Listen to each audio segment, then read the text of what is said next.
దేశంలో ఇవాళ ప్రతి ఒక్కరు కూడా మహిళా రిజర్వేషన్ల గురించి చర్చించుకుంటున్నారు.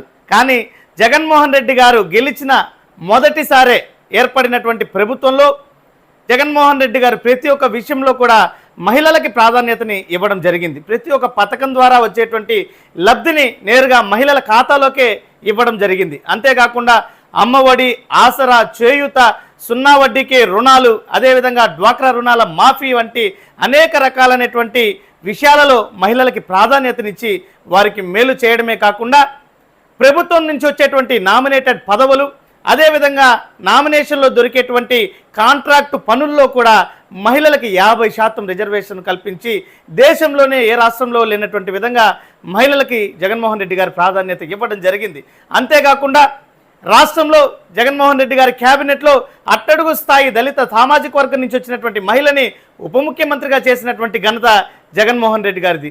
అంతేకాకుండా రాష్ట్రానికి హోంమంత్రిగా దళిత సామాజిక వర్గం నుంచి వచ్చినటువంటి మహిళకి అవకాశం కల్పించినటువంటి ఘనత కూడా జగన్మోహన్ రెడ్డి గారిది. ఈ రకంగా దేశంలో ఎక్కడా లేనటువంటి విధంగా మన రాష్ట్రంలో జగన్మోహన్ రెడ్డి గారి ప్రభుత్వంలో మహిళలకి అత్యంత ప్రాధాన్యతనివ్వడం జరిగినటువంటి విషయం ఎంతో గొప్ప సంగతి.